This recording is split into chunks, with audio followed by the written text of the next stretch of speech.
Con este mismo entusiasmo, con este mismo calor, queremos recibir a nuestro primer expositor de la mañana, a nuestro pastor Freddy Guerrero. ¿Dónde se encuentra? Mi hermanito siervo, el tiempo de usted. Él es pequeñito, ¿no? Él es pequeñito, tal vez algunos no van a avanzar a ver, es un pequeñito, es más pequeño que yo. Ya verán, por allá viene. Es más pequeño que yo, por acá. Recibimos a nuestro pastor Freddy Guerrero en la primera conferencia de esta mañana. Shamui Bauki. Shamui. Él también habla quichua, castellano, inglés también acá, ¿no? Recibimos con fuerte palmas. Yo cuando dije era pequeñito, era doble que mí, eso era. Amén. Recibimos con fuerte palmas. Pastor. Buenos días, pueblo de Dios. ¿Cómo están? Amén. Qué lindo, qué gozo estar aquí con ustedes y en particular disfrutar de la calidez, del cariño del pueblo de Dios. Y qué bonito ejercicio de interculturalidad, donde podemos estar personas de diversos grupos, trasfondos, culturas, lenguas, etnias, y todos sintiéndonos una misma cosa, porque somos el cuerpo de Cristo, el pueblo de Dios. Amén. Sin distinciones, uno solo. Así que, mis amados, reciban un abrazo fraterno. Por favor, extiendan su manito así de esta manera. Reciban ese abrazo cálido. Démosle la gloria al Señor, porque Él es bueno y nos ha unido para servir en su misión. De modo especial, traigo un saludo muy cordial para nuestro pastor Pedro, con quien nos une una amistad de algunos años atrás ya, cuando él era directivo de los pastores de la FEINE a nivel nacional. Y pues qué alegría estar con mi hermano. Él y yo nos llamamos por el nombre y parte de esa confianza que compartimos de años atrás. A cada una de las delegaciones que están presentes, entiendo que hay hermanos de varios países, ¿verdad? De Salvador, Guatemala, y de acá de varias provincias. No sé si me obvié algún otro país que estén presentes. Del estado de Nueva York, los hermanos, y por supuesto nuestros hermanos de las diversas provincias de acá del país. Ayer en la inauguración los estábamos viendo cuando se presentaron varios para saludar y nos dio alegría ver esto, hermanos. Esto es una fiesta realmente, el vernos unidos, personas de diversas lenguas, de diversas culturas, y unidos por un propósito. ¿Cuál es? Dios y su misión. ¿Cuántos alaban al Señor? Gloria a Dios.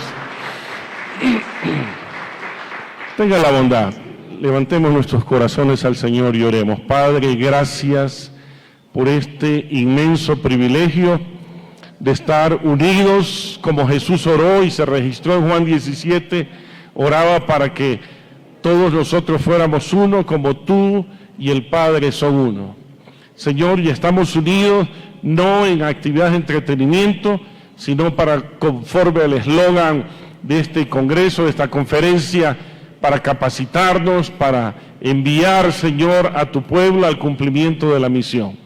Te agradezco de todo corazón por este gran privilegio y te ruego que tu Espíritu sea el que guíe todo, Señor, y que hables a nuestra mente, a nuestro corazón, y nos ayude a determinar y a tomar decisiones importantes para no desperdiciar el tiempo que nos queda. Gracias, Padre, por este privilegio de estar unidos en tu nombre. En nombre de Jesús. Amén. Amén. Tomen asiento.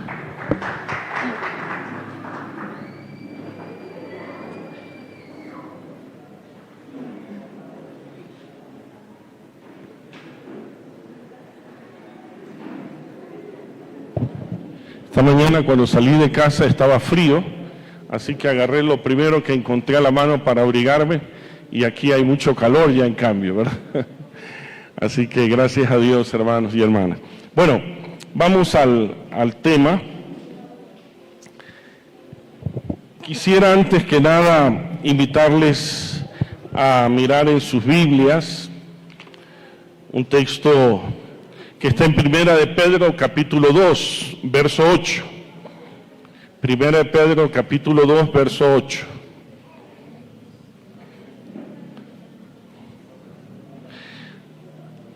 Mientras ustedes ubican este texto, también quiero resarcir un agravio, y es el saludar a mis compañeros pastores presentes. Entiendo que aquí hay varios pastores. Vaya mi saludo fraternal, respetuoso para cada uno de nuestros consiervos en la obra del Señor. ¿Ya lo tienen? Primera de Pedro, capítulo 2, verso 8. Y voy a leer en una versión un poco diferente al de la mayoría, que es la TLA. Pero ustedes son miembros de la familia de Dios. ¿Qué somos? Miembros de una familia. Son sacerdotes al servicio del Rey. Y son su pueblo. ¿Cuánto alaban al Señor? Dios mismo los sacó de la oscuridad del pecado y los hizo entrar a su luz maravillosa. Por eso, escuchen hermanos, como determinación categórica, esto es como una gran comisión en boca del apóstol Pedro. Por eso, anuncien las maravillas que Dios ha hecho. Amén. Ahora, pensamiento similar lo encontramos ahora en labios de Jesús. ¿Cuántos se acuerdan lo que Jesús dijo una vez que había resucitado y estaba por ascender a los cielos? Y reunidos en medio de los discípulos después de tantas apariciones, Jesús dijo esto: por tanto, vayan y hagan cultos, hagan campañas, hagan actividades de entretenimiento, por tanto, hagan 1001 cosas para distraer al pueblo de Dios, para ver si así crecen. ¿Eso fue lo que dijo Jesús? Hola. Eso es a lo que nos hemos dedicado como iglesia, sí. Muchas actividades de entretenimiento. Me he ganado la enemistad de algunos consiervos porque tengo una palabra muy clara sobre el particular. Le he dicho que no me inviten más a ninguna actividad de entretenimiento evangélico. No asisto más a ningún tipo de cosa que no coadyuve al cumplir la misión de Dios. Y eso ha molestado a algunos. Pero está bien, los entiendo y respeto, pero no voy a perder el tiempo que me queda en entretener al pueblo de Dios. Por dos razones. Primero, porque no corresponde a la misión de Dios, y segundo, porque no soy payaso de nadie. Hola, ¿me escuchó lo que dije? Como para hacer reír a todo mundo y que estén contentos, y después que uno pregunta al día siguiente o 2 días después de qué habló el maestro, qué enseñanza recibió. Ah, no, dice, estuvo fantástico, estuvo muy bonito, súper entretenido. Sí, pero ¿de qué habló? Ah, de eso no me acuerdo. Eso es lo que está pasando con la iglesia evangélica. El texto de Mateo 28, 18, 19 y al 20, dice, vayan y hagan, ¿qué cosa? Discípulos. ¿Sabe cómo se define un discípulo? Según Lucas 9, 21, 22, si alguno quiere venir en pos de mí, niéguese a sí mismo. Segundo, tome su cruz. Y tercero, sígame. ¿De qué está hablando? Está hablando de una suerte de valores totalmente diferente a lo que estamos viendo. A un discípulo lo define su sentido de abnegación, de sacrificio. Niéguese a sí mismo. Tome su cruz. Y un estilo de vida diario, no de fines de semana en el templo.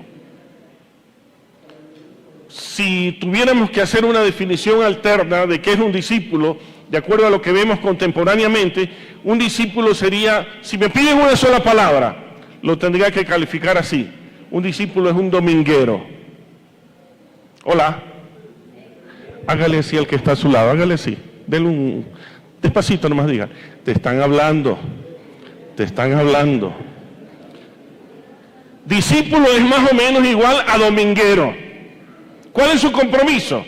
Ir a un servicio el domingo a la iglesia, dar su ofrenda, sus diezmos, bailar un rato, gozarse, y luego si te vi, no te conozco. Luego viven como sea, pero no como discípulos.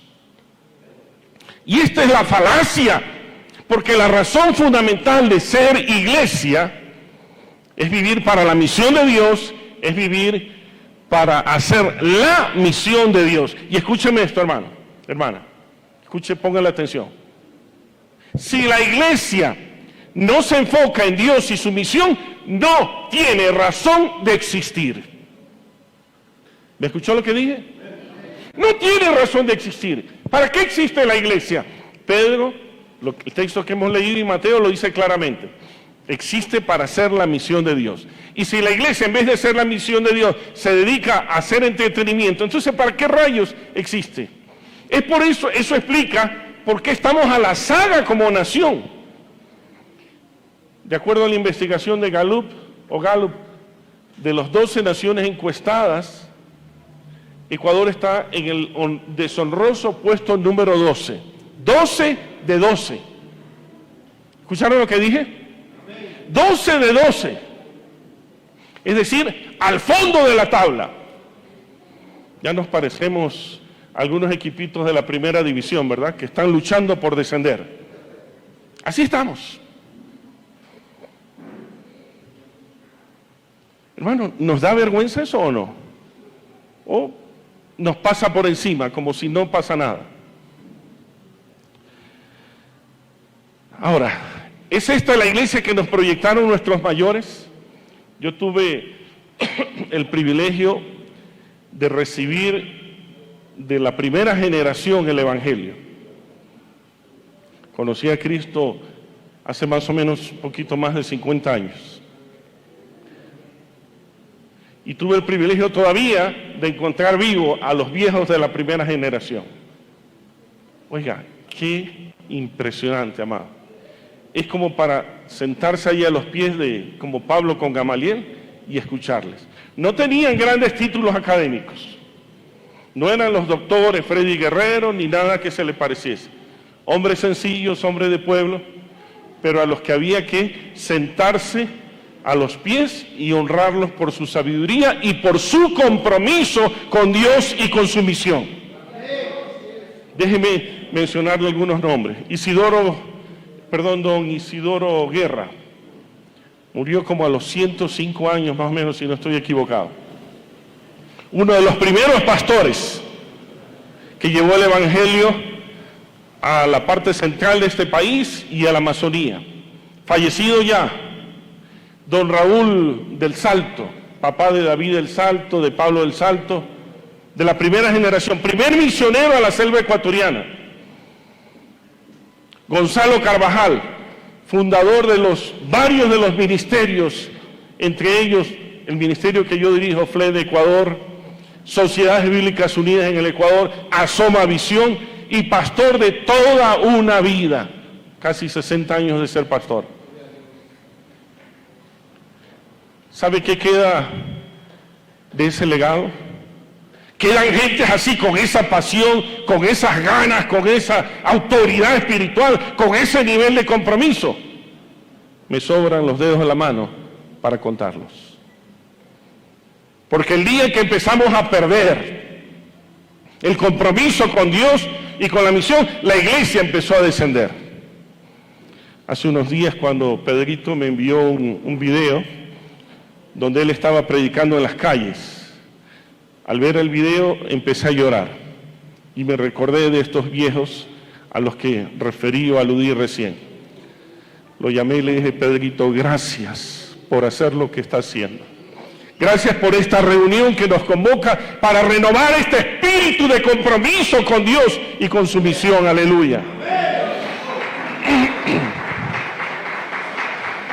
Y por este medio invoco a la comunidad evangélica ecuatoriana, latinoamericana, hermanos, a dejar de jugar a iglesia, a dejar de jugar a agenda de entretenimiento, a dejar de lado aquello que nos está haciendo perder tiempo.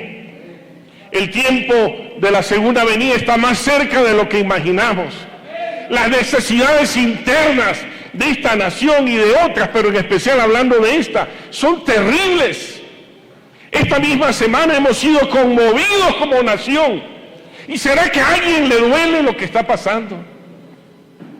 Cómodos en nuestras cuatro paredes cuando hay gente afuera que está dolida. Un país que se ha polarizado por las fuerzas y las contrafuerzas y contradicciones. Y habiendo tenido este precioso evangelio que dice: ustedes son la sal y la luz de la tierra. Ustedes son pacificadores. Hermanos, ¿qué vamos a hacer? Yo quisiera empezar por aquí. La misión, diciendo que la misión de la iglesia, única y exclusivamente, es la misión de Dios. Y la metodología para hacer esta misión es el discipulado relacional con una finalidad misional. Es decir, es formar discípulos para enviarlos a la misión de Dios. Pastores que están acá, líderes, déjenme hacerle una pregunta así a quemarropa. ¿Cuántos discípulos tiene usted en misión? No dije cuántos asisten a su iglesia. ¿Cuántos discípulos tiene que están sirviendo al Señor? Hola. Cada uno de los discípulos que están acá, ¿cuántos discípulos tienen ustedes? ¿Recuerdan lo que dice 2 Timoteo 2:2?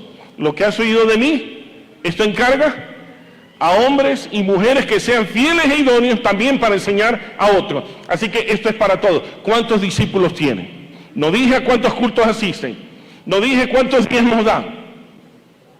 ¿Cuántos discípulos tiene que estén sirviendo al Señor en la misión de Dios? Si usted no puede como Jesús mínimamente decir: yo tengo 11 o 12, le voy a sugerir respetuosamente algo. Eleve su corazón a Dios, pidiéndole que le dé sensibilidad para lo que tiene que hacer, que es arrepentirse. Pero tengo una sola cosa contra ti, dijo Jesús a las iglesias de Asia Menor. Has hecho obras, pero has olvidado tu primer amor. Así lo registra Apocalipsis. Si usted no puede mostrar discípulos a quienes los formó por lo menos 10 años y que estén sirviendo la obra del Señor, escúcheme, usted necesita arrepentirse. Perdóneme que sea frontal. Hablamos con Pedrito recién. No nos quedan muchísimos años de vida. Ya no somos los jóvenes de 30, 40 años atrás. No nos quedan tantísimos años. Pero lo que nos queda para hablar las cosas claras y de frente. Con respeto, pero de frente. Ya no más juguemos a iglesia. Ya no más juguemos con esas agendas raras. Si usted no tiene discípulos que estén en la misión de Dios, usted y yo necesitamos arrepentirnos. Usted puede ser pastor de la iglesia más grande, puede tener miles de personas en su congregación o puede tener poca, eso es indiferente.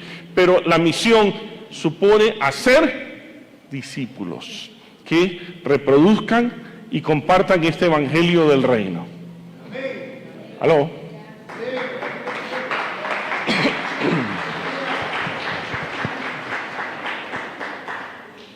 Estamos en una clase de escuela dominical con gente adulta en Estados Unidos y había un poco de gringos allí, hermanos queridos, que dijeron cosas muy nobles, muy bonitas. La pregunta fue esto: ¿cuál es el legado que usted le está dejando a sus hijos? ¿Sabe? Escuché cosas preciosas. Le estoy dejando una educación de calidad, le estoy dejando herencias, le estoy dejando vehículos, le estoy dejando propiedades, le estoy dejando... Y así cada uno dijo cosas bonitas para hablar de su legado. Pero no hubo uno solo, escúcheme, uno solo que dijera: le estoy dejando mi fe y mi compromiso con la misión de Dios y los preparé para que sirvan en la misión de Dios. Uno solo no hubo. Es evidente que no es un problema solo local. Le pasa a los gringos, le pasa a los demás latinos, peor a los europeos, a los africanos, asiáticos. Hace un poco más de una década me tocó trabajar en varios continentes, toda América, Europa, África, Asia, y era la misma cosa, exceptuando el caso de África, que ha ido evolucionando, gracias a Dios, positivamente, a pesar de las grandes dificultades internas. Pero reparen esto, hermanos, toda esa herencia preciosa que hemos recibido, de fe, de compromiso, de dedicación, de pagar el precio, que es la razón por la que Él nos dio su Espíritu para que podamos hacer su misión. ¿Dónde están los resultados? ¿Se recuerdan Hechos 1:8? ¿Qué dice? ¿Lo saben de memoria?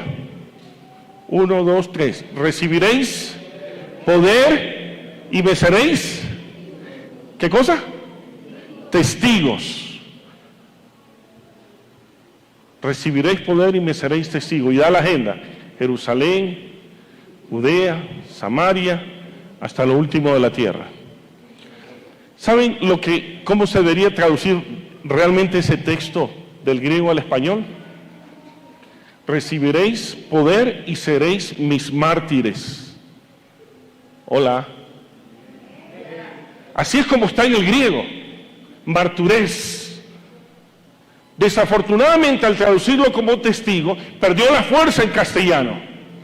¿Alguien sabe cómo murieron los discípulos de Jesús?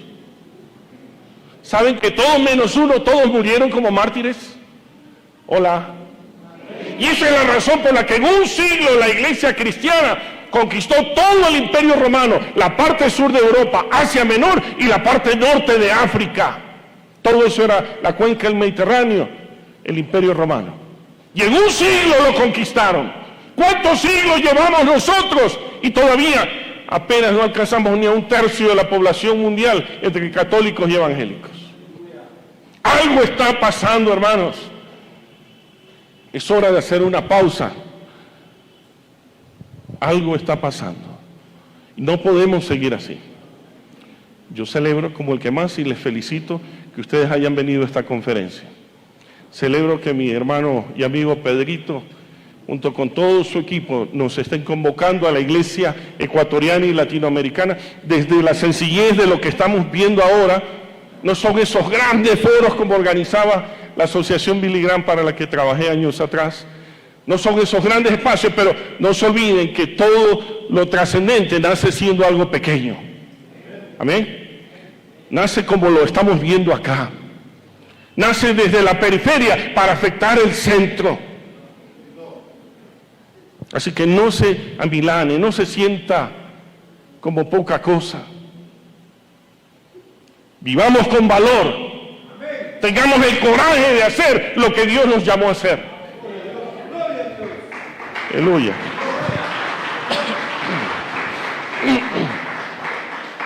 La visión de la iglesia debe estar totalmente conectada con la visión de Dios, con la misión de Dios.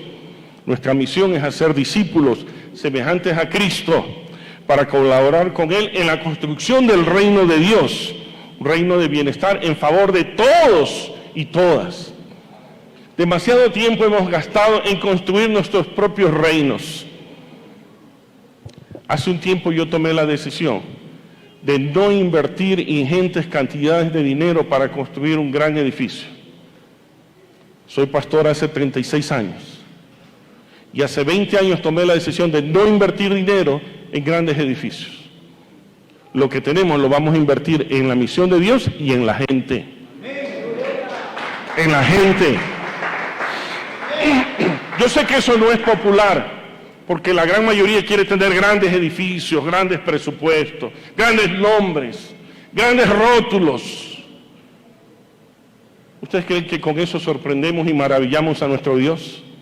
Lo único que Dios está esperando en su iglesia es que la iglesia sea fiel a su misión, y se acabó. Ese es el mensaje de bienvenida para los fieles. Venid benditos de mi Padre, entren al gozo de su Señor, por cuanto fueron fieles a Dios y a su misión.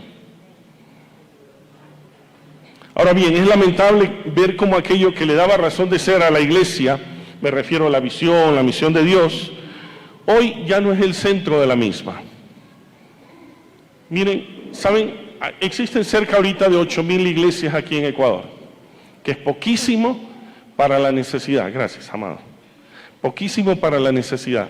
Deberíamos tener aproximadamente 30,000 iglesias. De 8,000 a 30,000, ¿cuántas nos faltan? ¿Cuántas? 22,000 iglesias. Pastores amados que están acá, ¿cuántas iglesias usted va a plantar de esas 22,000? Líderes que están acá, ¿cuántas iglesias vamos a plantar de esas 22,000? No, yo no fui llamado a ser pastor. ¿Y quién le dice que para plantar una iglesia necesita ser pastor?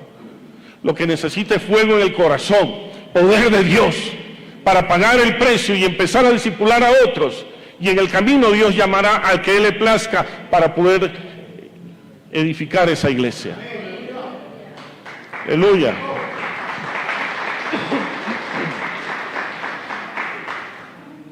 Eso no hemos leído que dice, ustedes son templos de Dios. Hola. Ustedes, las personas, somos templos de Dios. Puede que no haya edificios, pero si hay un árbol, nos paramos debajo de ese árbol y ahí está el pueblo de Dios reunido adorándole al Señor.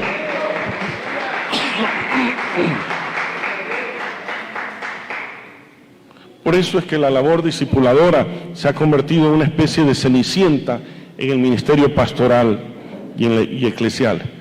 Es decir, que aquello que hace de cada discípulo un misionero y digno representante de Dios y de su misión en el mundo.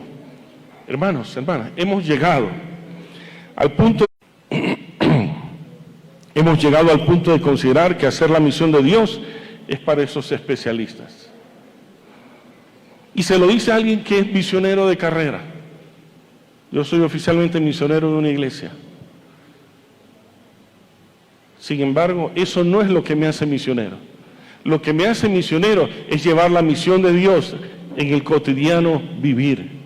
Es ver a Pedrito ahí en las calles, en la 24 de mayo, verlo en los aeropuertos, verlo en los mercados, llevando el evangelio del reino. Eso es lo que nos hace misioneros. No se olvide que misionero es un enviado que lleva un mensaje no suyo, sino el mensaje de Dios que transforma vidas. Nada es más errado y falso que aquello de depender de misioneros especializados, pues la misión de Dios es responsabilidad de todo el pueblo de Dios. Y haga así, ponga su manito aquí, por favor. Diga, es mi responsabilidad. Es mi responsabilidad. Si esta misión va a avanzar, es mi responsabilidad. Pues sin misión, hermano, no hay iglesia, no tiene razón de ser, ni siquiera usted como cristiano.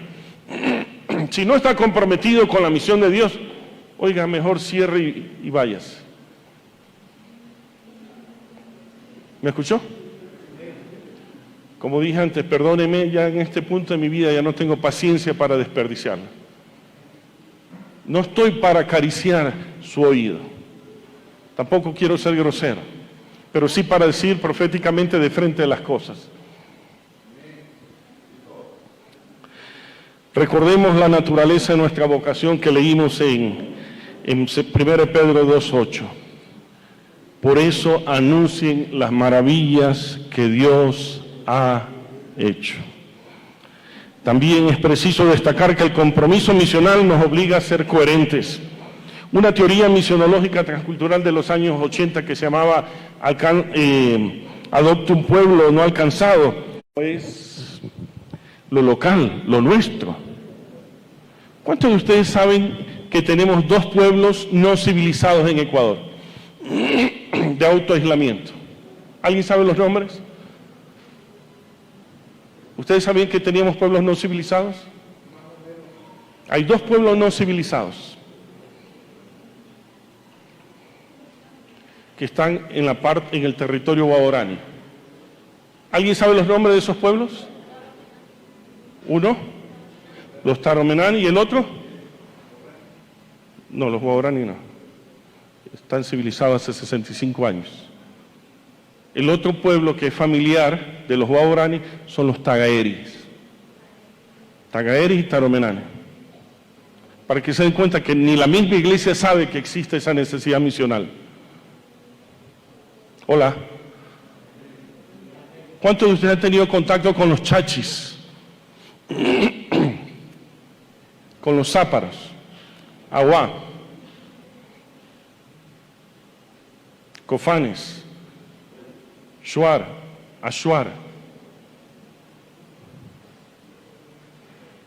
Si ustedes que están metidos en la onda todavía tienen necesidad de conocer, imagínense la iglesia que está metida en entretenimiento. No tienen la menor idea, hermanos, el resto de la iglesia evangélica. Cambiemos esta historia, hermanos. Cambiemos esta historia. Ahora, he hecho esta introducción un poco dilatada porque me gustaría que vean un documental de esos héroes que los hay en cada país. Los hay en Guatemala, los hay en Salvador, los hay en Argentina, en Brasil, que son nuestros mayores en la fe, que pagaron el precio. Yo me recuerdo de Gonzalo Carvajal, mi pastor Gonzalo Carvajal, que me contó una vez una historia. El pastor Isidoro Guerra lo llevó a predicar a la zona central del país, a un mercado, como lo hacen ustedes, a un mercado. Y ahí los encerraron y le cayeron a tomatazo, a papazo, y le dieron con todas las hortalizas que tuvieron y tuvieron que sacarlo arrastrados de los golpes y todo lo que tuvieron que sufrir.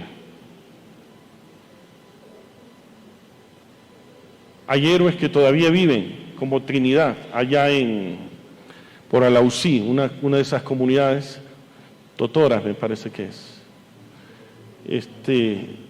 Íbamos caminando por las montañas y le digo a este pastor, ¿me quiere contar la historia de este lugar? Y se remonta a 40 años atrás, cuando a él lo arrastraron.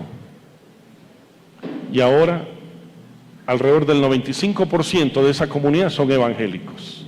¿Cuánto alaban al Señor? Hermanos, es un hecho inequívoco, la sangre de los que sufren, la sangre de los mártires, es el mejor caldo de cultivo para el progreso de la misión de Dios. Y no tenga temor a perderla, ¿sabe por qué? Porque Jesús mismo lo dijo, que el que pierda su vida, ese la ganará. Claro que hoy nosotros ninguno quisiera morirse, pero si usted quiere ganar su existencia, tiene que tener esa disposición sacrificial. Ahora, veamos por favor de este recuento, en este documental, el origen de la obra misionera acá en el país. Hermano, dele tape, por favor. Ojalá se vea sin mayores problemas. Ahora, les pido de favor que tome nota de algunas cosas. Más que de las fechas del episodio, póngale atención a algo que es supremamente importante, al suceso que se revela en cada testimonio. Este es un recuento histórico de la obra misionera en Ecuador, del cual tuve el privilegio de ser parte en este documental, y accedí a esto para que sea más fácil para ustedes, para la iglesia evangélica. Póngale atención al suceso y a los aportes que hicieron los diferentes actores en este documental. Adelante, hermano.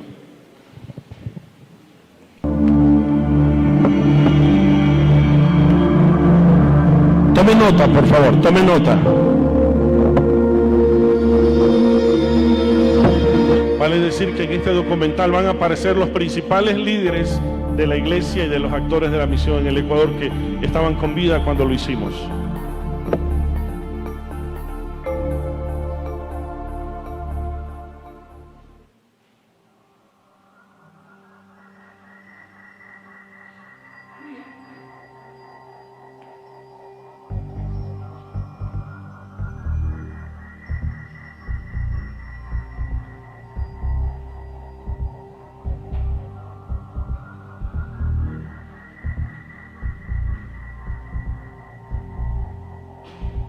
El evangelio que llegó al Ecuador ya inició en los años 1820 aproximadamente, pero el esfuerzo oficial que llega, digamos, a través de los misioneros de la Unión Misionera Evangélica Ecuatoriana ocurrió en el año 1896, el 5 de junio exactamente de 1896, y el primer esfuerzo que hace esta misión, la Unión Misionera Evangélica, es en 1902, por primera vez en Caliata, comunidad Caliata, parroquia Flores, Cantón Riobamba, se asienta la primera estación misionera, porque esa estación luego fue, digamos, replicada también en Pulucate en 1954 y luego también en el mismo año en Troje,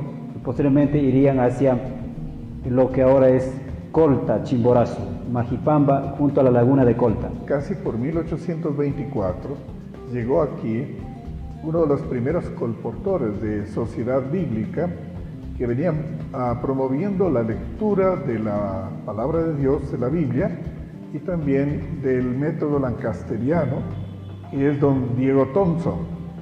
Diego Thompson es conocido en América del Sur especialmente como uno de los principales y primeros promotores de la Biblia.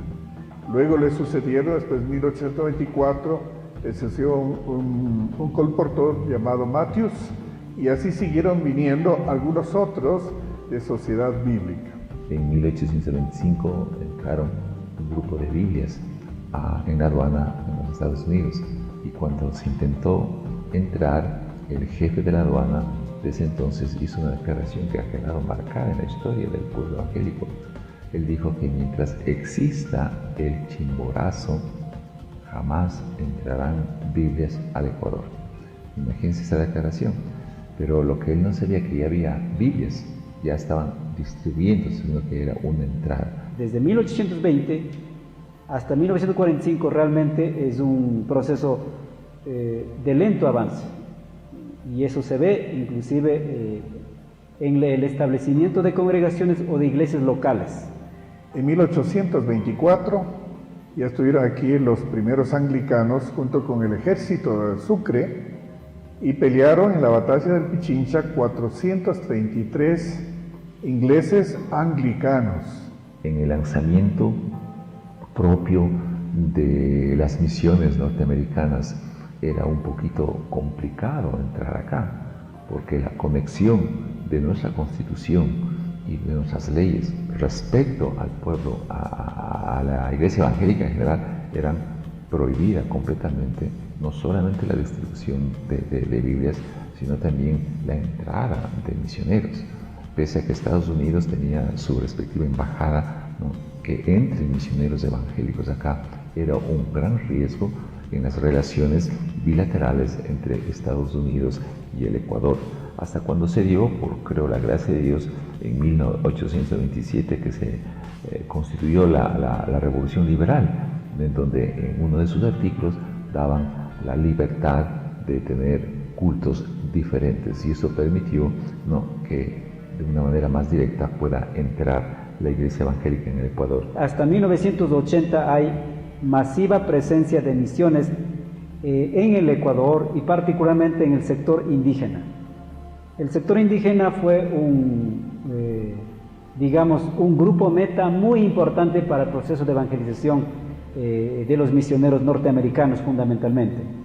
Entonces, si uno revisa la historia, uno se da cuenta de que hay la masiva presencia misionera. La entrada aquí ya formal, llamémoslo así, de la Iglesia Evangélica, eso se lo debe a dos misiones, dos denominaciones llamadas la Unión Misionera y la Alianza Cristiana y Misionera. La primera que llegó al Ecuador en 1896 y la Alianza Cristiana y Misionera en 1897. Los misioneros que vinieron acá de la Alianza Cristiana y Misionera, tres de ellos fueron realmente, yo diría, como arriesgados, ¿no?, porque sabían que al entrar aquí en ese tiempo no era tan fácil el poder desarrollar su ministerio. Pero Dios permitió que eso se dé, y los misioneros que entraron aquí fue en 1896, ya entraron y empezaron a hacer su trabajo respectivamente. Llegan bajo esa inspiración teológica reformada o de la Reforma Protestante, especialmente por esa fe árdida en la sola Escritura, en la palabra de Dios. Creían firmemente en la suficiencia de la palabra de Dios para generar cambios, impactos, transformaciones en nuestra sociedad, basada en ese principio, basada en esa pasión espiritual que movía sus acciones. Se difundió el Evangelio por todo nuestro país, no obstante las dificultades y oposición de la iglesia de aquel entonces. En ese periodo también ocurre lo que se llama el proceso de desestructuración de la dominación étnica, así lo llamamos. ¿En qué consiste? Es decir, 1964, 1973, en el caso de Ecuador, ocurre las reformas agrarias. La reforma agraria fue una aspiración de los pueblos indígenas de tener aunque sea su latifundio, o minifundio mejor dicho. Entonces, procesos, por un lado políticos, como dije, condujeron a la modernización de los estados de América Latina, y particularmente en el Ecuador, la modernización del agro, a través de las reformas. Eso significó que los indígenas que antes estaban dominados, que estaban en el sistema de concertaje, en el sistema de Huasipungo, a cambio de vivir, trabajar toda su vida, todas sus generaciones, el dueño del feudo, el dueño de la hacienda, daba un pedacito de terreno en donde vivía. Hay que tomar en cuenta que desde el principio la iglesia cristiana nunca fue una sola o identificada, ni siquiera al comienzo en el primer siglo, ¿no? Iglesias como Constantinopla, Antioquía, Corinto, están esparcidas en el mundo antiguo. En la Reforma Protestante tampoco surgió de un momento, de una iglesia o de un solo movimiento. En Europa se dio varios movimientos, algunos un poquito diferentes, como por ejemplo lo que llamamos los anabaptistas, que era el ala izquierda de la Reforma Protestante. Por lo tanto, cuando vienen acá a América Latina y al Ecuador, muy pocas denominaciones llegaron de Europa, mayormente vinieron de Estados Unidos, pero trayendo todo el acervo europeo filtrado en los Estados Unidos. Entonces, varias de estas denominaciones o grupos misioneros que llegaron, cada uno vino desde su diferente orientación. Eso no quiere decir que eran enemigos, sino que cada uno tenía su propio énfasis. A eso les llamamos denominaciones. Ese es el fenómeno del crecimiento en el Ecuador, porque cada uno a su manera, unos tomaron más la costa como su campo misionero, otros acá en la sierra, y de acuerdo a las circunstancias, recuerden que fuimos perseguidos por muchísimos años, entonces de acuerdo a cómo se iba abriendo el ambiente, cómo la recepción de las poblaciones hacia los evangélicos se abrían, también las iglesias se iban creciendo. Al venir este ministerio del Ecuador se profundiza la labor evangelística con el respaldo de estos colportores y con el pronto surgimiento de una incipiente iglesia. Se empieza a desarrollar toda una evangelización muy a ras de suelo, con todas sus limitaciones. El 13 de enero de 1946, la Iglesia Alianza consiguió su personería jurídica. Hoy tenemos ya 71 años de estar vigentes en nuestra nación. El Evangelio generó todo un dinamismo de conciencia, de nueva conciencia en el sector indígena, en la mente indígena, en los líderes indígenas, y esto a la larga permitió, digamos, aceptar el Evangelio. En la Constitución que había en el tiempo de García Moreno, que se le llamó la Carta Negra, en este libro se muestra que en la Constitución se decía que para tener derechos ciudadanos tiene que ser exclusivamente católico. O sea, un ciudadano ecuatoriano, ciudadano para tener derechos de ciudadanía tenía que ser católico. Eso muestra cuál fue el origen de nuestra historia del mundo evangélico. Una sociedad cerrada fuertemente en lo que tiene que ver con el catolicismo. ¿Por qué este esfuerzo masivo de las misiones? Y se distribuyeron el Ecuador, ¿no es cierto?, y las regiones del Ecuador por parte de las misiones. Bueno, el fenómeno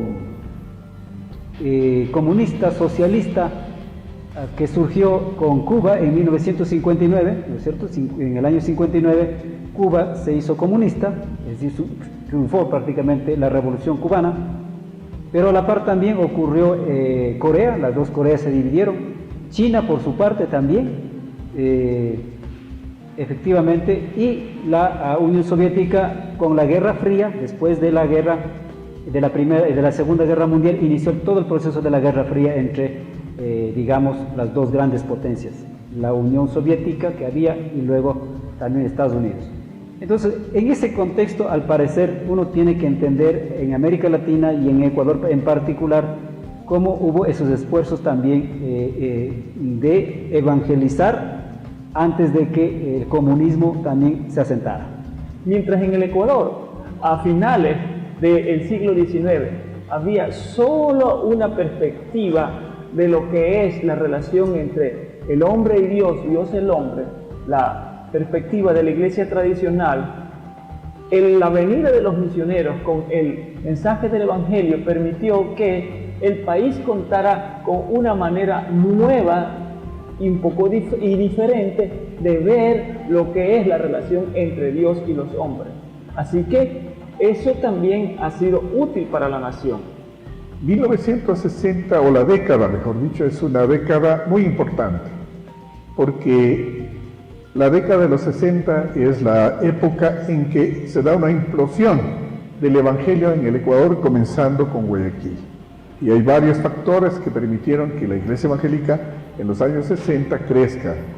Y podríamos señalar lo siguiente: la Revolución Cubana produjo una apertura aquí en América Latina para que los evangélicos puedan ser conocidos y las iglesias que estaban formando empiecen a nacionalizarse. Segundo, el Segundo Concilio Vaticano, que abrió las puertas para que se reconozcan que la Biblia o la palabra de Dios es importante para un cristiano para fortalecer su fe en la palabra, conforme lo decían los reformadores del siglo XVI, ¿no? Pero también la Iglesia Católica se abre y nos habla por primera vez de que no somos los herejes perseguidos por 500 años aquí en América, sino que somos hermanos separados. Públicamente, desde el Segundo Concilio Vaticano, se pidió perdón a los protestantes judíos por haberlos perseguido, y los masones también perseguidos por tantos años.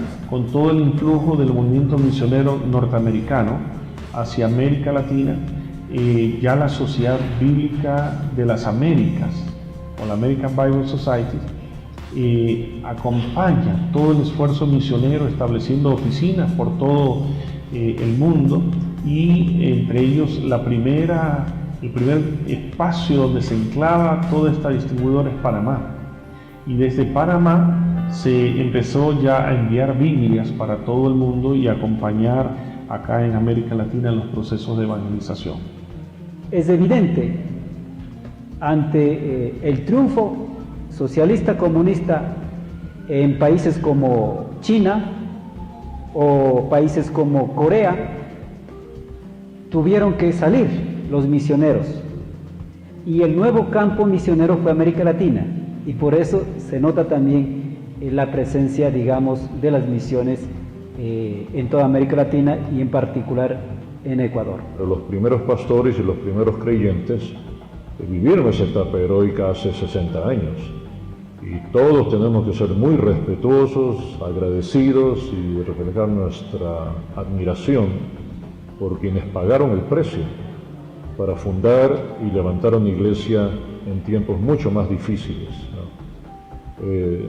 Bueno, por el otro lado, Dios permitió que haya, a pesar de esa actitud popular, había libertad, por lo menos en el aspecto legal, y la Iglesia se constituyó jurídicamente hace 60 años. Recordemos el contexto en que se estaba dando esta evangelización. Esto es un contexto donde había mucho analfabetismo. Quienes tenían privilegio a acceder a la educación realmente eran no muchos. Con todo el influjo o todo el empuje que le brinda la sociedad bíblica a este proceso, se promueve junto con la palabra de Dios un proceso de alfabetización, tal como ocurriera en Alemania en el siglo XVI con la Reforma Protestante. Lutero tradujo la Biblia al alemán común, no obstante se toparon con un pequeño detalle: la gran mayoría era analfabeta. Lo mismo ocurría en Ecuador para entonces, así que las iglesias asumen como parte de su misión el promover la alfabetización para que la gente pueda leer la Biblia en su propio idioma. Eso de suyo ya es un aporte valioso.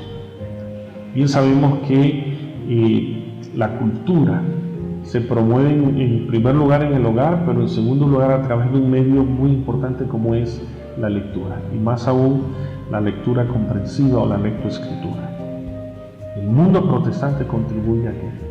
Hasta 1900, más o menos 95, el proceso organizativo fue dándose. Poco a poco obtuvieron cada una de las congregaciones locales a tener personería jurídica, es decir, su propio estatuto, con reconocimiento del Estado ecuatoriano, a través del ministerio, ahora lo conocemos como Ministerio de Justicia y Cultos. Entonces, en el caso de Chimborazo, hoy por hoy hay más de 700 iglesias o congregaciones locales, y de esas tienen personería jurídica la mayoría. Imagínense.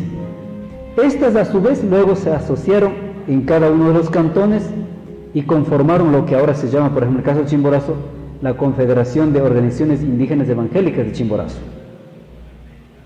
que por un lado actúa como un movimiento social, teniendo un origen, digamos, porque tienen un origen entre los indígenas evangélicos, o sea, una asociación conformada por indígenas, por personas, no por iglesias. Es distinto, ¿no es cierto? Pero tampoco esta confederación es una iglesia, no es una denominación, sino que procura abarcar a estas iglesias locales, congregaciones que tienen personalidad jurídica. Otro fenómeno importante para el crecimiento de la Iglesia Evangélica es la campaña de Sanidad Divina en Guayaquil del pastor Roberto Espinosa, donde en los meses de noviembre y diciembre de 1962 se realizó una campaña que duró un mes, y al final de ese mes se bautizaron en el Estero Salado, por ahí por el puente 5 de junio, se realizó un bautismo de más de 1000 personas que se bautizaron en un solo día, y ahí empezaron a crecer las iglesias, especialmente en la costa. Un tercer elemento que promovió el crecimiento en todo el país fue la reforma agraria de 1963, que hizo que especialmente que en Chimborazo se diera el llamado fenómeno fuego en el páramo, donde se dice que en la década de los 70, cada mes 1000 indígenas que eran católicos se pasaban a ser evangélicos. Y por último podríamos decir que uno de los fenómenos para el crecimiento aquí en Quito y en el Ecuador fue la campaña de evangelismo a fondo que se realizó en los años 1969 y 70, cuando nos unimos todos los evangélicos sin excepción en todo el país para poder tener campañas a nivel de iglesias locales, a nivel de ciudades, a nivel de cantones, y terminamos con el desfile máximo en 1970 aquí llenando el estadio del Arbolito, y nos reunimos de todo el país cuando este gran magno desfile llegaba a San Blas.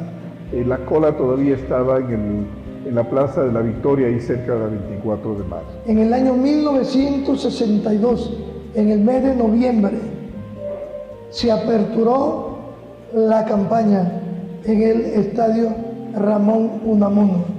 Y desde el primer día estuve yendo a la campaña, viendo a Dios hacer milagros, prodigios. Una de las cosas que me recuerdo es que se transmitía la campaña por la emisora Radio Universal y el locutor iba transmitiendo los milagros, y una noche fue tanta las cosas que vio el que transmitía la campaña, que él mismo se tiró de rodillas y diciendo: esto sí es verdadero, Dios está en este lugar. Un periódico de aquel entonces, Diario La Nación, que era un vespertino de Guayaquil, publicaba 2 o 3 páginas de la campaña. La gente salía de los hospitales en ambulancia para venir a la campaña. La ambulancia se iba vacía y los enfermos sanados. En ese tiempo, Guayaquil tenía unos 50.000 habitantes y casi el 50% de los habitantes estaban en la campaña. Cuando se salía la campaña en los kioscos de la esquina, en las esquinas, lo que se hablaba era de la campaña, de los milagros. Eso fue realmente una revolución. Es muy interesante ver que incluso los misioneros que vinieron a través de diferentes agencias, ellos se reunían para apoyarse mutuamente en la comunión entre ellos, pero también para hacer un servicio mucho más eficaz. Así que los diferentes grupos que venían de diferentes agencias misioneras de fuera del país tenían una coordinación inicial muy importante, de tal manera que desde la ciudad de Guayaquil comenzaron a trabajar hacia el resto de las provincias del litoral, pero también incursionaron en lo que es la Sierra Ecuatoriana, de tal manera que misioneros tenían incluso comunicación y contacto con el presidente de la República de aquel entonces, el general Eloy Alfaro, quien por teniendo el sentido de permitir que en el Ecuador hubiera otro pensamiento en lo que tiene que ver a la existencia de Dios, en lo que tiene que ver a la religión diferente al de la religión tradicional. Él estaba muy interesado en que haya otro tipo de pensamiento, de tal manera que la comunidad ecuatoriana pudiera tener un tipo de pensamiento, pero también otro con el cual pudieran ellos afirmar su fe. Y en este sentido, la iglesia, los misioneros tuvieron un aporte para el país, y es así como ellos fueron extendiéndose por Ambato, por Quito y hacia el norte del país. Pero no se quedaron allí, en la costa y en la sierra, sino que paulatinamente, mientras se iban asentando en la sierra, iban poniendo sus casas de misión, a través de las cuales iban haciendo diferentes obras sociales. La primera iglesia que se formó fue precisamente en la calle Cuenca y Mineros, ahí cerca de la Plaza de la Merced. Esa es la primera iglesia que se formó ahí y que se construyó pues en 1922. Posteriormente va creciendo el pueblo evangélico acá, y podemos decir que la Iglesia Divino Redentor, que está en el barrio de la América, luego HCJB, la Iglesia del Pacto en la calle Las Casas y América, y la Iglesia Bautista en la calle Caldas, por San Blas. Y así empieza poco a poco a ir creciendo de una manera lenta hasta prácticamente 1960. El Evangelio no es una religión, el Evangelio es un medio que Dios ha utilizado para sus seres humanos, para sus criaturas, un cambio, como Jesucristo murió, como purificó con esa sangre que nos lavó, nos compró y transformó profundamente en económica, en educación, en social. Yo digo, el Evangelio es un medio de transformación social para todo aspecto de desarrollo económico, político, social, cultural. Uno puede ver comunidades allá en Chimborazo, por ejemplo, y derivado de un comentario que hiciera el expresidente Osvaldo Hurtado, cómo afectó la evangelización y la Biblia en el desarrollo endógeno de las comunidades indígenas. Acá en Chimborazo ya llega los misioneros evangélicos también, y creo que ha habido un como tipo de competencia. Los misioneros también hablaban del tema de salvación, de la liberación del pueblo indígena. Entonces, cuando la salvación hablaba en quichua era Quixpirina, entonces los misioneros evangélicos también hablaban del Quixpirina, y los catequistas, como yo también fui catequista en ese tiempo, entonces hablábamos de Quixpirina, entonces salvación o liberación. Entonces casi en ambos bandos comenzaron a hacer la Quixpirina o la salvación.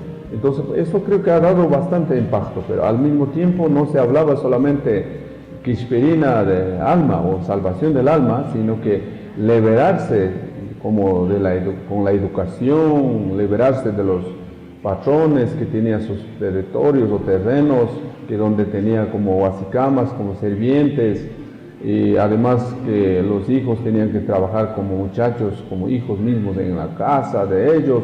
Bueno, todo eso estaba ansioso de salir liberando, ser libres. Inclusive en el 64, como ya nació la reforma agraria, entonces los terrenos que recibieron, entonces la gente estaba ya buscando a alguien que ayude a mantener, a luchar esa hacienda, porque algunas haciendas que entregó los terrenos, gente que quedaron en sus terrenos quedaron como que fueran los hijos sin padre, sin madre, entonces alguien que tenía que estar ahí. Entonces justamente los misioneros de acá en Chimborazo pusieron esa emisora, tenía una clínica ese tiempo, entonces dieron servicios de salud, servicio de educación, con esos medios, entonces se fortaleció bastante el Evangelio. Caminar a la escuela era a 4 kilómetros de distancia aquí, y salí del 4º grado de la escuela. También todos éramos analfabetos. El movimiento de alfabetización, yo diría que uno de los primeros esfuerzos para evangelizar se dieron a través de la iglesia protestante con la metodología lancasteriana. Luego eso desemboca en algo mayor. Más tardíamente se instituyen acá en el país con el auspicio del gobierno, pero con la administración de gente que procede del mundo protestante, se establecen los normales superiores, los dos principales en Ecuador, que luego son utilizados como un modelo para expandirlo por todas las Américas, de tal suerte que se forjan de esa manera las escuelas superiores para formar maestros. Es por eso que en la denominación en la cual yo sirvo, esta denominación fue fundando escuelas y colegios para el bienestar de las regiones donde ellos iban. Una de las cosas más importantes que yo puedo mencionar como un aporte de la Iglesia Luterana aquí en la ciudad de Cuenca es la creación del primer centro de educación especial para niños de especial. Antes que en ninguna ciudad del Ecuador, se fundó aquí en el año de 1963. Cuando llegó el Evangelio, siguió con cambio. Los padres comenzaron a preocuparse de educar a sus hijos, por lo menos terminar bachilleratos, y sus terceras generaciones actualmente son profesionales. Ya tenemos abogados indígenas, ingenieros agrónomos, medioambientistas, bueno, todo tipo de profesionales a nivel de los pueblos indígenas. Tenemos propias autoridades, ya tenemos nuestras propias autoridades indígenas, así como alcaldes, como concejales. Hemos tenido también algunos ya diputados, asambleístas. Dios ha provisto en esta manera. Yo he tenido la oportunidad. Amén. Qué interesante ese devenir histórico de la Iglesia del Señor en este país, ¿no es cierto? Y ya lo vieron, se hizo una construcción que representa diversos grupos étnicos, diversos segmentos poblacionales, y a la vez nos queda algo rondando en la cabeza. Quería terminar a propósito con este aporte de Abelardo Bombón, amigo también con Pedrito Yauripoma, con Pedro Sisa. No sé si fueron en el mismo periodo que ustedes estuvieron sirviendo juntos. ¿Con Abelardo Bombón fue? No, con Marco, fue más antes. Abelardo es de un poquito más atrás. Bueno, hermanos queridos, algo que quisiera concluir acá. ¿Se da cuenta todo ese proceso cómo avanza? La iglesia camina paralelo al desarrollo de la sociedad, de los diferentes momentos, ¿verdad? Ahora, hay algo que quisiera destacar de ese proceso de contextualización de la iglesia en medio de las realidades históricas, y es que supo plantearse, supo asumir los desafíos que tuvo que enfrentar para el momento. Y sin embargo no se achicó ante nada. Estoy pensando en el evento de Guayaquil, de la evangelización de los años 60, y que dieron un testimonio público importante en esa campaña que se hizo de proclamación del Evangelio y de sanidad allá en el Unamuno, y que lo transmitían por una radio secular, no evangélica, y que transmitían los milagros por la radio y que mitad de la ciudad estaba en esa campaña. ¿Se dan cuenta? Cómo Dios puede hacer grandes cosas con un pueblo que se dispone a ser genuino, a ser fiel a Dios y a su misión. ¿Creen que Dios puede hacerlo de nuevo? Aleluya. Hermanos amados, quisiera pedirles un favor. Por un par de minutos, converse con una sola persona que está a su lado y pregúntese esto: ¿qué desafíos me deja esta historia testimonial de la iglesia ecuatoriana? Como somos más de cultura oral, yo trabajo como misionero entre grupos étnicos y sé que aquí no funcionan los textos escritos y grandes discursos, sino los testimonios, las historias. Por eso accedimos a la construcción de la historia de la iglesia evangélica desde los testimonios. Ahora, converse un ratito con una persona que está a su lado y hágase esta pregunta: ¿qué desafíos me deja esta historia a mí como persona, como parte de una familia, como parte de una iglesia? ¿Qué desafíos me deja? Al terminar esta sesión me gustaría saber con qué se queda usted. Converse un par de minutos ahí en pareja, por favor. Tome una pareja y converse con qué desafíos me quedo, como persona, como parte de una familia, como parte de esta iglesia. Conversen por favor. 2 minutitos.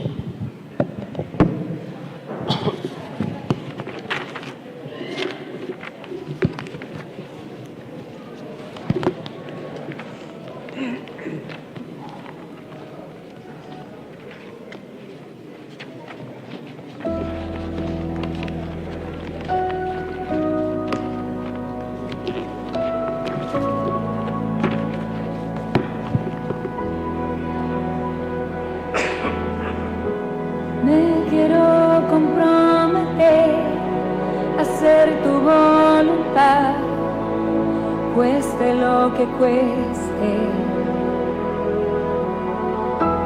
y quiero morir a mí y vivir en ti. Quiero obedecerte. Haz conmigo lo que quieras. Yo me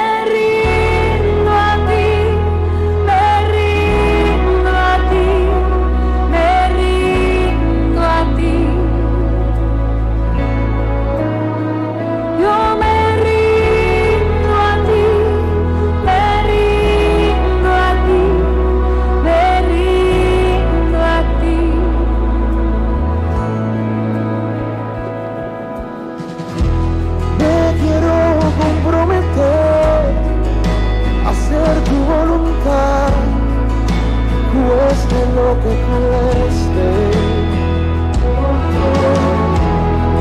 Quiero morir a mí y vivir en ti. Quiero obedecerte. Haz conmigo lo que quieras. Yo me rindo a ti.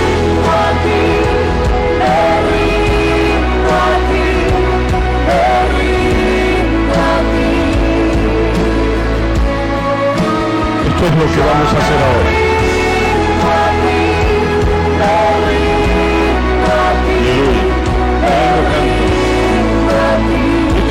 a hacer ahora, hermano? Vamos a decirlo en forma muy breve y decir con qué desafío se queda usted.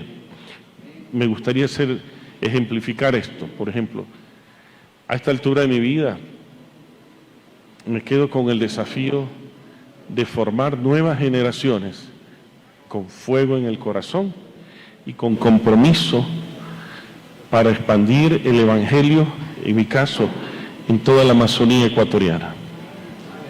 Ese es mi desafío. ¿Cuál es el suyo? Quiero pedir que varios hermanos, uno de acá, otro de acá, otro de acá, otro de acá, se paren y nos cuente con qué desafío se queda. Venga, mi querido hermano Wes.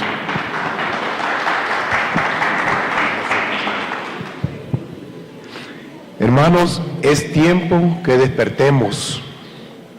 En mi país, el Señor, hermanos, y espero pues que todos aquí en el Ecuador aprendan y seamos fieles a nuestro Dios para seguir adelante, que este evangelio progrese aquí en el Ecuador. Yo he venido aquí con un propósito porque el Señor me mandó a mí y mi esposa, pero yo, hermanos, déjenme decirle, el tiempo se está acercando, perdone, pastor, que el tiempo se está acercando, hermanos. El tiempo está corto. He visto tanta cosa yo, que el Señor quiere que el Ecuador sea salvo. Él no quiere que cuando venga otro COVID, otra enfermedad, que los hospitales no dan abasto y están muriéndose en las calles. Ahora es el tiempo de ir a rescatar a todos los hermanos que están afuera, hermanos. Que Dios me los bendiga. Gran desafío. Del lado de allá, ¿con qué desafío se queda? Venga, hermanito, venga. En forma breve, coméntenos y prepárense de acá también, por favor. Adelante, hermano. El Señor les bendiga en esta hermosa mañana. ¿Cuántos proyectores se encuentran aquí? ¿Hay proyectores de la palabra? Que levanten la mano. Gloria sea al Señor. No lo hago por engrandecerme, sino lo hago porque hay aquella necesidad allá afuera, aquí adentro. Los de adentro ya estamos seguros, según su convicción con el Señor. Pero allá afuera, como lo dijo mi hermano Miguelito y aquí mi hermano Siervo, de que allá afuera hay necesidad de llevar, de proyectar la palabra, inyectar la palabra del Señor. Aquellos de que están abandonados, aquellos quizás están sufriendo, el vicio los tiene cautivados. Ahí está la necesidad. ¿Y cuántos se comprometen a orar por estas almas? Orar por nosotros que estamos en ese lapto, en ese paso. Dios bendiga a mi pastor Resvin. Póngase de pie, hermano. En el nombre de Jesús, mi hermana pastora. De que ellos, mire este varón, yo lo conocí cuando tenía 4 años. Yo lo cargué sobre de una batería, nunca sabiendo de que un día él iba a ser mi pastor. Lo digo para honrar el nombre de nuestro Señor. Adelante y el Señor me los bendiga. Son mis pocas palabras.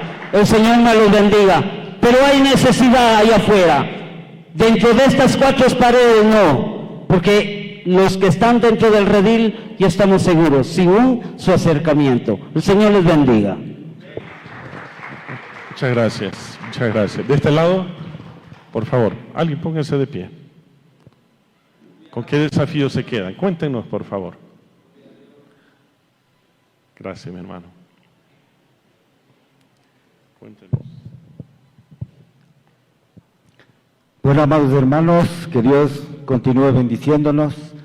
Bueno, yo con el desafío que me quedo y que aprendí desde que vine al Señor, de que el propósito de Dios es que nosotros cumplamos con el gran mandamiento de Dios, la gran comisión de salir y hacer discípulos y ganar para el Señor las almas, porque si no lo hacemos de gana estamos aquí. No hemos cumplido el propósito de Dios ni la gran comisión que el Señor nos está mandando a rescatar las almas, porque al Señor lo que le interesa son las almas del mundo.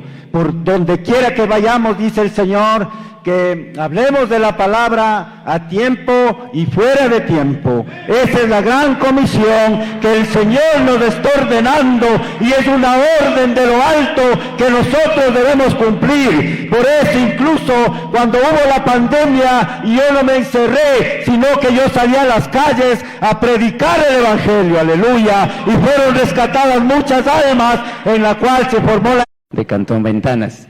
Y cuánto damos un fuerte aplauso al Señor, bendito Dios. Y gracias por esta experiencia que está compartiendo, hasta con video. Nosotros como quichuas, también yo soy de provincia de Chimborazo de Pulucate. Por el trabajo hemos migrado a provincia de Los Ríos de Cantón Ventanas. Y soy pastor de 13 años. Y como conocí al Señor en ese Cantón Ventanas, son 26 años. Hemos venido trabajando en ese lugar, como dice la palabra de Dios, muchas pruebas también para levantar una obra. Ha habido bastante conflictos en ese sector que cuando nosotros comenzamos de Evangelio, bastante impedía por los amigos, son costeños, ustedes saben, con palabras vulgares, con machete, muchas cosas. Pero gracias a Dios, Dios ha ayudado a contactar con las autoridades. Con eso hemos logrado 26 años en esta ciudad. Gracias a Dios hemos tenido la iglesia evangélica y estamos predicando, anunciando del Evangelio. A través, nosotros poquito hemos tenido medio quichuas, poquito temor, salir en la calle o hablar, era puerta en puerta. Eso ha faltado a nosotros, o por mí. ¿Por qué? Por eso a los jóvenes les animamos, los estudiantes que han preparado ahorita, no se queden en el Evangelio. Porque nosotros casi no somos ni primariado en parte secular, pero así Dios ha utilizado, Dios ha dado esa fuerza para poder en ese sector levantar una iglesia grande. Ahora estamos evangelizando a través de campañas, aire libres, estamos trabajando. Y muchas gracias, y con esto le animo bastante, sigamos adelante. Gloria, gracias hermanos. Bueno, quiero terminar esta sesión para que vayamos al refrigerio, no sin antes recoger el espíritu de los desafíos. Por ejemplo, se ha dicho que nos debemos quedar con el desafío de predicar el Evangelio extramuros, fuera de las 4 paredes del templo. Amén. Eso es vital. Y nos acaban de decir también el pastor que es bueno involucrar a las nuevas generaciones. ¿Saben? La manera más preciosa y dúctil que los jóvenes pueden aprender es cuando ven el ejemplo de sus pastores. Los pastores no podemos decir vayan y hagan, sino debemos decir vamos y hagamos juntos. Amén. La segunda desafío que se ha presentado acá es la de hacer discípulos, formarlos, de tal manera que aquellos que Dios quiera llamarlos como pastores o evangelistas o misioneros, que sean levantados, como se ejemplificó con el caso de nuestros jóvenes pastores acá. Hay que levantar nuevas generaciones de pastores, nuevas generaciones de líderes laicos que se dediquen a servir al Señor sin importar un título alguno. Yo tengo una preocupación grande porque en la Amazonía por 65 años se sembró, se ayudó a civilizar a los guaraníes, pero no hay mayores pastores. No hay pastores formados, son muy pocos, contados con las manos. ¿Cómo vamos a alcanzar a todo un pueblo, a toda una nacionalidad, sin tener pastores, evangelistas, misioneros formados?